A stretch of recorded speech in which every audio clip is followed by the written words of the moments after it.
ఓం శ్రీమాత్రే నమః. శివాయ గురవే నమః. ఈరోజు మనం చేసేటువంటి పనిలో శక్తి ప్రాప్తి కొరకు వినవలసిన శ్లోకం తెలుసుకుందాం.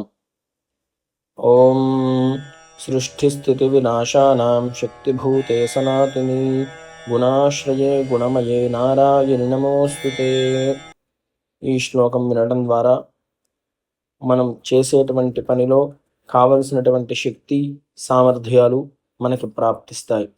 అలాగే ఈ యొక్క శ్లోకాన్ని ప్రతినిత్యం వినడం ద్వారా మనం చేస్తున్నటువంటి పనిలోని మనకి విశేషమైన శక్తి లభిస్తుంది. ఈ వీడియోని అందరూ కూడా లైక్ చేయండి, షేర్ చేయండి, కమెంట్ చేయండి, సబ్స్క్రైబ్ చేసుకొని పక్కనే ఉన్న బెల్ బటన్ని యాక్టివేట్ చేసుకొని ఆన్లో పెట్టుకోండి. ఓం శ్రీమాత్రే నమః.